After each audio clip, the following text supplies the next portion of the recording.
నమస్తే, నేను మీ రేవంత్ చలమల. సో ఈ వీక్ మార్కెట్ అప్డేట్ ఏంటో చూద్దాము. 2026లో ఇది ఫస్ట్ మార్కెట్ అప్డేట్. సో ఈ వీకెండ్ మార్కెట్ ఒక మంచి పాజిటివ్ క్లోజింగ్ని ఇచ్చింది. ఆల్ టైమ్ హై క్లోజింగ్ అయితే వచ్చింది. 26,328 దగ్గర నిఫ్టీ క్లోజింగ్ వచ్చింది. So the good thing is మనకి బ్రాడర్ బేస్డ్ మార్కెట్ ర్యాలీ అయితే జరిగింది. సో నాట్ జస్ట్ ఏదో ఒక సెన్సెక్స్ నిఫ్టీ అనే కాకుండా మనకు అటు mid cap, small cap, junior bees, Nifty next 50 and almost every sector except FMCG అన్ని సెక్టార్స్ కూడా మనకి పాజిటివ్గా గ్రీన్లో ప్రాపర్గా క్లోజింగ్స్ అయితే ఇచ్చాయి. అండ్ ఈ వారం మొత్తంలో కూడా మెజారిటీ ఆఫ్ ద రిటర్న్స్ కూడా ఈ వీక్లో వచ్చింది. అండ్ దాదాపుగా ఎనర్జీ లాంటి సెక్టార్స్ అయితే 5% రిటర్న్ డెలివరీ చేశాయి. అట్ ద సేమ్ టైం మనకి రియాలిటీ అన్నీ కూడా దాదాపుగా ఈ మంత్ మనకి మంచి, ఈ వీక్లో పర్టికులర్గా మంచి పాజిటివ్ క్లోజింగ్ని అయితే తీసుకొని వచ్చాయి. సో దానికి గల కారణం ఏంటి all of the sudden over night మార్కెట్లో అంత పాజిటివ్గా ఏం జరిగింది? ఈ న్యూ ఇయర్ ఇంత పాజిటివ్గా స్టార్ట్ అవ్వడానికి గల కారణం ఏంటి? సో బేసిక్గా మనకి ఎవ్రీ మంత్ స్టార్టింగ్లో auto sales data, previous month auto sales data అనేది కూడా బయటకు వస్తుంది కదా. So that has decided the direction of the market, the sentiment of the market. So దాంతోపాటుగా పిఎస్యూ బ్యాంక్స్ కూడా మార్కెట్ని బాగా ఫేవర్ చేసుకుంటూ వచ్చాయి. సో బేసిక్గా ఫస్ట్ మనం అసలు గత వారంలో మార్కెట్లో వాలటాలిటీ ఉండడానికి గల కారణం ఏంటో అర్థం చేసుకుంటే, ఈ వారంలో ఈ రోజు పర్టికులర్గా ఈ 2 రోజుల్లో మార్కెట్ కొద్దిగా పాజిటివ్గా లేదా ఈ రోజు మంచి పాజిటివ్గా క్లోజింగ్ ఇవ్వడానికి రీజన్ అంటే అర్థమవుతుంది. సో బేసిక్గా మనకి గత వారం అంతటా కూడా ఇండెక్స్ రీబ్యాలెన్సింగ్ అనేది ఒకటి జరిగింది కదా, ఆ HDFC bank, ICICI bank. So బేసిక్గా ఆ రీబ్యాలెన్సింగ్ వల్ల విపరీతమైన సెల్లింగ్ ఆ 2 స్టాక్స్లో ఎక్కువగా జరిగింది. సో మనకు అవి హెవీ వెయిట్స్ కదా, సో బై డిఫాల్ట్గా మన ఇండెక్స్ని డ్రాగ్ చేస్తాయి. ఎట్ ద సేమ్ టైం మనకి ఈరోజు అంటే ఆ ఇండెక్స్ రీబ్యాలెన్సింగ్ అంతా కంప్లీట్ అయిన తర్వాత మళ్ళీ ఫ్రెష్ పొజిషన్స్ తీసుకోవాల్సిన వాళ్ళు తీసుకున్నారేమో మేబీ. సో దానికి గల కారణం మేబీ అదొక రీజన్ వల్ల అయి ఉండొచ్చు. మనకి ఈరోజు అటు హెచ్డిఎఫ్సి బ్యాంక్, ఐసిఐసిఐ బ్యాంక్ మనకి నిఫ్టీలో టాప్ కాంట్రిబ్యూటర్స్గా ఉన్నాయి. సో బేసిక్ ఇండెక్స్ రీబ్యాలెన్సింగ్ వల్ల ప్రీవియస్గా మనకు కొద్దిగా స్లో అయినట్టుగా కనిపించాం. అండ్ ఇప్పుడు ఇండెక్స్ బ్యాలెన్సింగ్ కంప్లీట్ అవ్వడం వల్ల ఈ 2 కూడా మనకి సపోర్ట్ కింద యాడ్ అవ్వడం గమనిస్తున్నాం. సో దాంతోపాటుగా మనకి ఆటో సేల్స్ డేటా ఇవన్నీ కూడా వచ్చాయనుకుంటున్నాం కదా, దాని గురించి కూడా మాట్లాడదాం. అండ్ దానికంటే ముందు డెరివేటివ్ అప్డేట్స్ ఒకటి ఉంది మనకి. జనవరి సిరీస్ నుంచి నిఫ్టీ 75 లాట్స్ నుంచి 65 లాట్స్లో ట్రేడ్ అవుతుంది. At the same time bank Nifty 35 LADS నుంచి 30 లాట్స్ వరకు మనకి ట్రేడ్ అవుతూ ఉంటుంది. ఎస్, ఇప్పుడు మనకు అది తీసి పక్కకు పెడితే నెక్స్ట్ మనకు అసలు ఈ బ్రాడర్ బేస్డ్ మార్కెట్ ర్యాలీ అంత positive sentiment Indian stock market మీద రావడానికి గల కారణం ఏంటి అని అంటే, యాజ్ ఐ సెడ్ మనకి December auto sales data almost మనకి 20% ఇయర్ ఆన్ ఇయర్ గ్రోత్ని డెలివర్ చేసింది. సో బేసిక్గా మనం అదే ఒక్కొక్క కంపెనీ వైజ్గా చూస్తే టీవీఎస్ మోటార్స్ లాంటి కంపెనీ దాదాపు 50% year on year growth delivery చేసింది. Hero Motor 40% year on year గ్రోత్ని డెలివరీ చేసింది. మారుతి సుజుకి దాదాపుగా 22%, మహేంద్ర అండ్ మహేంద్ర దాదాపుగా 25%. So majority of the companies year on year గ్రోత్ని అద్భుతంగా డెలివరీ చేశాయి. సో ఆటో స్టాక్స్ అంటే ఆటో యొక్క సేల్స్ని ఏం ఇండికేట్ చేస్తుంది? ఒక బ్రాడర్ ఇండెక్స్, అంటే మనకు ఒక ఇండెక్స్ అనకూడదు, దాన్ని ఏమంటారంటే ఒక మేజర్ పారామీటర్ లాగా పరిగణించవచ్చు. అంటే మార్కెట్ మూడ్ ఎటు ఉంది, కన్స్యూమర్ బిహేవియర్ ఎటువైపు ఉందో అర్థం చేసుకోవడానికి మనకి ఆటో సేల్స్ డేటా అనేది మనకి బాగా హెల్ప్ చేస్తుంది. సో ఈ ఆటో సేల్స్ డేటా మనకి పెరగటం వల్ల మార్కెట్లో లిక్విడిటీ ఇన్ఫ్యూజన్ ఏదైతే మొదలు పెట్టారో దాని యొక్క పని మొదలైంది అనేది క్లారిటీ వచ్చింది మార్కెట్కి. సో అసలు ఏమేమి తీసుకున్నారు చర్యలు? జిఎస్టీ రిఫార్మ్స్, అండ్ దాంతోపాటుగా మనకి ఫెస్టివ్ సీజన్ కంటే ఎగ్జాక్ట్గా ముందు జిఎస్టీ రిఫార్మ్స్ ఇంప్లిమెంట్ చేయటము, అండ్ దాంతోపాటుగా మనకి ఇంట్రెస్ట్ రేట్ కట్స్ చేయటము, ఇవన్నీ కూడా మంచి ఇంపాక్ట్ చూపించాయి మార్కెట్ మీద. People started spending their money out side. So దీనివల్ల ఏమవుతుంది, మనకు స్లోగా ప్రైవేట్ క్యాపెక్స్ అనేది బిల్డ్ అవ్వడం మొదలు పెడుతుంది. సో వీఆర్ ఎక్స్పెక్టింగ్ మనకి Q3లో మంచి రిజల్ట్స్ వస్తాయి, ఎకానమీ రివైవల్లోకి వెళ్తుందని ఒక ఎక్స్పెక్టేషన్స్ పెట్టుకున్నాం కదా. సో ఆ ఎక్స్పెక్టేషన్స్ మనం పెట్టుకోవడం గల కారణం కూడా ఏంటి? ఈ జిఎస్టీ, ఇంట్రెస్ట్ రేట్ కట్స్ ఇవన్నీ కూడా మనకి ఇక ఇంపాక్ట్ని చూపించే టైం వచ్చింది అని ఒక నమ్మకం. ఆ నమ్మకాన్ని మనకి ఆటో సేల్స్ డేటా అనేది నిజం చేసింది. సో దాంతోపాటుగా మనకి ఎఫ్ఎంసీజీ సెగ్మెంట్కి సంబంధించి ఇంకొక డిస్కషన్ మనకి కన్జంప్షన్ బూస్ట్ అవుతుంది, ఇట్స్ వెరీ గుడ్.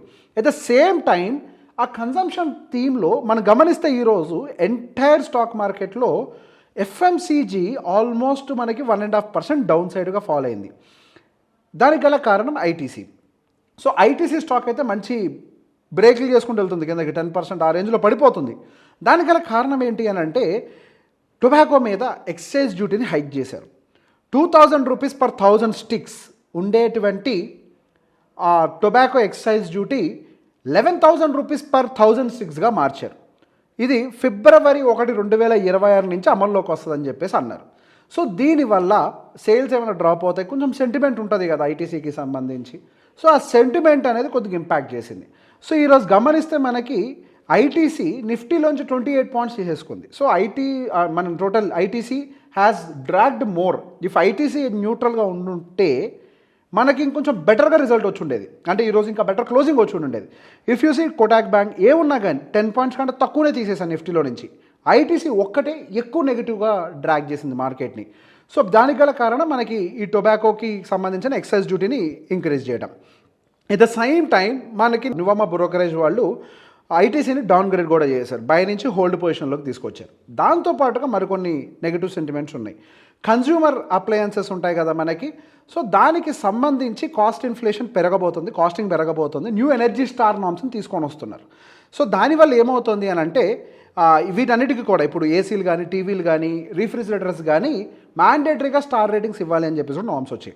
సో దానివల్ల ఏమవుతుంది అంటే ఒక ఎక్స్పెక్టెడ్ ఏసీస్ మీద ఒక 10% ప్రైస్ ఇంక్రీజ్ జరగబోతోంది, అండ్ రీఫ్రిజిరేటర్స్ మీద ఒక 5% ప్రైస్ ఇంక్రీజ్ జరగబోతోంది. This might impact or slow down the sales of this appliances అని చెప్పేసి ఒక మార్కెట్ ఎస్టిమేషన్ ఉంది.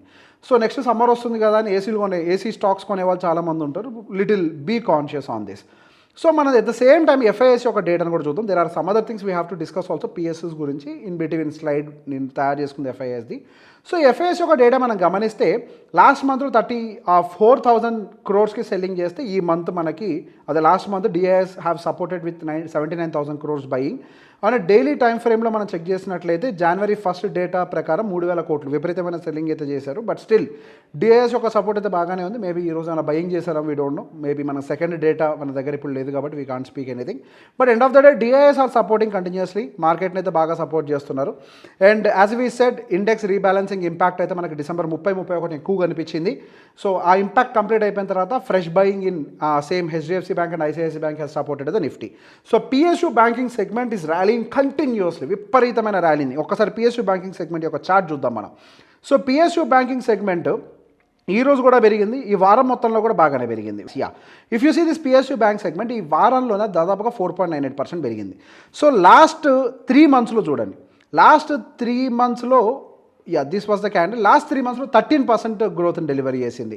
At the same time last 6 months చూడండి, last 6 months candle has delivered almost 18% return. Last 12 months చూడండి, last 1 year average ఉంటుంది కదా, last 1 year it has delivered 30% return. Huge కదా, అద్భుతమైన రిటర్న్ డెలివరీ చేసింది. సో బేసిక్గా మనకి పిఎస్యూ బ్యాంక్స్కి సంబంధించి కంటిన్యూస్గా పాజిటివ్ న్యూస్లు అనేవి మార్కెట్లో ట్రిగ్గర్ అవుతూనే ఉన్నాయి. సో మనకి ఎఫ్పిఐస్ ఫారెన్ పోర్ట్ఫోలియో ఇన్వెస్టర్స్ ఇటు పిఎస్యూ బ్యాంక్స్లో ఇన్వెస్ట్మెంట్స్ని పెంచుకోవచ్చు అప్ టు 50% వరకు అని గవర్నమెంట్ తీసుకొచ్చిన న్యూ నామ్స్. సో దాని ఒక ఇంపాక్ట్ కంటే కూడా ఇఫ్ యూ సీ ఇండియన్ బ్యాంక్కి సంబంధించినటువంటి డిపాజిట్స్ 12.5% గ్రో అవుతున్నాయని ఒక న్యూస్. సౌత్ ఇండియన్ బ్యాంక్ యొక్క క్రెడిట్ గ్రోత్ 11% ఉంది. At the same time deposit growth బాగున్నాయి. సో ఓవరాల్గా ఏమవుతుందంటే పిఎస్యూ బ్యాంకింగ్ సెగ్మెంట్ అంతా కూడా ఒక పాజిటివ్ సినారియో డెవలప్ అవడం మొదలు పెడుతుంది. లాస్ట్ ఫ్యూ ఇయర్స్ మనకి బ్యాంకింగ్ సెగ్మెంట్ కొద్దిగా వీక్గా ఉన్నప్పటికీ ఇప్పుడు బ్యాంకింగ్ సెగ్మెంట్ అనే ఫ్రెండ్షిప్ తీసుకొని మనకి మార్కెట్ని కూడా ముందుకు పుష్ చేస్తుంది. దాంతో at the same time PSU banking is taking the friendship in particular banking segment PSU is taking the friendship. అద్భుతమైన ర్యాలీ అయితే మనకి ఇటు పిఎస్యూ బ్యాంకింగ్ సెగ్మెంట్లో అయితే కనబడుతుంది. They are increasing their liquidity. So బేసిక్గా ఇది going further it will even more better అవుతూ ఉంటుంది. ఇప్పుడు బేసిక్గా మనం ఇది చూస్తూ ఉంటాం, ఇంట్రెస్ట్ రేట్ కట్స్ వల్ల కొద్దిగా ఏదో డ్రాప్ అవుతున్నట్టుగా. It will not create a long term effect, ఒక షార్ట్ టర్మ్ ఇంపాక్టే. And in the long term this will create a really good impact. అంటే వాళ్ళ లోన్ బుక్ని ఇంప్రూవ్ చేసుకోవడానికి అద్భుతంగా పనిచేస్తుంది ఇంట్రెస్ట్ రేట్ కట్స్ అనేవి. సో ఫ్యూ క్వార్టర్స్ తర్వాత మంచి నెంబర్స్ని కూడా పోస్ట్ చేయడం మొదలు పెడితే పిఎస్యూ బ్యాంక్. సో నెక్స్ట్ ఏదైనా కొంచెం అటు ఇటుగా నెంబర్లు కనిపించినా కానీ I think market will not consider it very seriously. But overally health అంటే the health of PSU banks is improving gradually. And at the same time, if you see the macroeconomic indicators, we have the GST collections data, which was up by 6%. So basically, దాదాపు 1.75 lakh crores వరకు కూడా collections. So after even GST reduction మనం ఎప్పటి నుంచి ఇదే మాట్లాడుతున్నాం. So GST reductions తర్వాత తగ్గాల్సింది పెరుగుతుంది. మనకు అది ఆటో సేల్స్ డేటా కూడా సపోర్ట్ చేస్తుంది కదా, అంటే వాల్యూమ్స్ పికప్ అవుతున్నాయి అని చెప్పేసి. So we're very bullish on market because of this. Volumes pick up అవుతున్నాయి మార్కెట్లో, జిఎస్టీ కలెక్షన్స్ అది ఇండికేట్ చేస్తుంది మనకి. At the same times IIP data, so బేసిక్గా మనకి 25 మంత్ హైలో నవంబర్ డేటా అయితే కనపడుతోంది. మ్యానుఫ్యాక్చరింగ్ మెయిన్గా డ్రైవ్ చేస్తుంది మార్కెట్ని. So manufacturing will still lead. So going further దాన్ని ఇంకా లీడ్ చేసే అవకాశాలు అయితే ఎక్కువగా కనపడుతున్నాయి. At the same time global cues విషయంలో మనం గమనిస్తూ ఉంటే పర్టికులర్గా US and Fed US markets రిలేటెడ్గా అంటే యూఎస్ మార్కెట్స్ అయితే మిక్స్డ్గా మూవ్ అవుతున్నాయి. There is no bullish momentum at the same time. And FOMC మీటింగ్కి సంబంధించి నెక్స్ట్ రాబోతున్న ఎఫ్ఓఎంసీ మీటింగ్కి సంబంధించి ఇంట్రెస్ట్ రేట్ కట్స్ డెసిషన్ మాత్రం పెండింగ్ ఉంది. దాంట్లో మిక్స్డ్ రివ్యూస్ వస్తున్నాయి. Few people are against the interest rate cut in the upcoming session and we have to see ఏం జరుగుతుంది అనేది. అది కొద్దిగా స్ట్రెస్ గురి చేస్తుంది యూఎస్ మార్కెట్స్ని. And geopolitical tensions escalate అవుతున్నాయి. రష్యా అండ్ ఉక్రెయిన్ మధ్యలో టెన్షన్స్ అయితే పెరుగుతున్నాయి. And there are rumours, there is no evidence Ukraine drone attack Putin residence మీద చేసింది అనేది. దాని మీద మనకు ఎటువంటి ఎవిడెన్స్ ఎవరూ ప్రొవైడ్ చేయట్లేదు. అండ్ ఎస్ ఈవెన్ మోడీ గారు కూడా స్పందించారు దాని మీద. And so going further I believe దీన్ని ఏదో ఒక టైంకి తీసుకొచ్చి, so of course even Russia is saying దీనివల్ల మా బార్గెనింగ్ పెరుగుతుంది, పీస్ డీల్ ఏదైతే అనుకుంటున్నామో అది కొంచెం డిఫికల్ట్ అవుతుంది అని చెప్పేసి. ఐ డోంట్ థింక్ దాన్ని ఇంకా ఎస్కలేట్ కానిస్తారు అని చెప్పేసి నేనైతే అనుకోవట్లేదు. బట్ ఓవరాల్గా చూసుకుంటున్నప్పుడు మాత్రం మనకి main auto sales data and at the same time మనకి జిఎస్టీ డేటా, ఐఐపి డేటా ఇవన్నీ కూడా పాజిటివ్గా మారుతూ మన ఇండియన్ స్టాక్ మార్కెట్ని అయితే ముందరికి డ్రైవ్ చేస్తున్నాయి. సో వచ్చే వారం మార్కెట్ ఎలా ఉంటుంది అనే దాని గురించి ఒకసారి మాట్లాడుకుంటే let's go to this open interest data. So as per the open interest data, 26,000 will be a strong support going further. So దాంతోపాటుగా రెసిస్టెన్స్ మన 26,300 అబోవ్ ఇప్పుడు క్లోజింగ్ వచ్చినప్పటికీ I think we have to still wait to cross the 400. అంటే ఇప్పుడు మనకు 26,300 above closing వచ్చింది కదా, మనకి ఇంకా బుల్లిష్ మార్కెట్ స్టార్ట్ అయిపోతుంది అని అంటే ఐ డోంట్ థింక్ మనం ఇమీడియట్గా కంగారు పడకూడదు. హవెవర్ మనకి సెకండ్ వీక్ నుంచి కంపెనీలకు సంబంధించిన నెంబర్లు వస్తూ ఉంటాయి. సో ఐ థింక్ అందులో ఏమన్నా పాజిటివ్ నెంబర్స్ వస్తూ ఉంటే డెఫినెట్గా మనకి బ్రేక్ అవుతుంది. So all time high close అయిన వెంటనే మార్కెట్ అప్ సైడ్ ర్యాలీ అవ్వదు. You have to understand this. Once 26,300 and above closing వచ్చింది కదా, మార్కెట్ మే టెస్ట్ 26,500 ఆర్ 26,600 కొంచెం పైకి వెళ్ళి ఫస్ట్ 26,400 దాటాలి. అక్కడ కొద్దిగా సెల్లర్స్ ఉంటారు, ఫేక్ బ్రేక్అవుట్స్ కూడా అయ్యే ఛాన్సెస్ ఉంటాయి. కాబట్టి టు గెట్ సమ్ కన్ఫర్మేషన్ 26,400 దాటితే మేబీ నెక్స్ట్ బ్రేక్ మనకు 26,550 టు 26,600 మధ్యలో దొరుకుతుంది. అక్కడ నుంచి ఒక చిన్న రీట్రేస్మెంట్ జరిగి మళ్ళీ ప్రీవియస్ రెసిస్టెన్స్ని టెస్ట్ చేసి సపోర్ట్గా యాక్ట్ చేస్తూ ఉంటుంది. అంటే మళ్ళీ ఒకసారి 26,300 కూడా వస్తుంది. సో కంగారు పడద్దు ఎక్కడికో వెళ్ళిపోతుంది మార్కెట్ అని. సో బ్రేక్ అవ్వాలి, అక్కడి నుంచి కొద్ది కిందకు వచ్చి మళ్ళీ దాని సపోర్ట్ కింద టెస్ట్ చేయాలి. టెస్ట్ చేస్తే అది ఒక సపోర్ట్ ఉంది అక్కడ అని మనకు కూడా కాన్ఫిడెన్స్ వస్తుంది. ఆ తర్వాత మళ్ళీ అక్కడి నుంచి బేస్డ్ ఆన్ దిస్ మనకి కంపెనీ నెంబర్లు వస్తూ ఉంటాయి కదా, అక్కడి నుంచి మళ్ళీ పైకి వెళ్ళే అవకాశాలు ఏమైనా ఉండొచ్చు. సో బేసిక్గా మనం ప్రైస్ యాక్షన్ కొద్దిగా కీన్గా అబ్జర్వ్ చేస్తూ ఉండాలి. So till then we can expect 26,500 as a resistance, 26,000 as a support. But strong support zone మాత్రం 25,700 is a very strong support zone. దానికంటే ఎబోనే మార్కెట్ ఉంటుంది కానీ బిలో వస్తుంది అనేది నేను పర్సనల్గా నమ్మట్లేదు. సో ఈ వీక్ మార్కెట్ అనాలిసిస్ మీకు నచ్చినట్లయితే ఫస్ట్ సబ్స్క్రైబ్ అవ్వండి. And thank you so much for watching this video.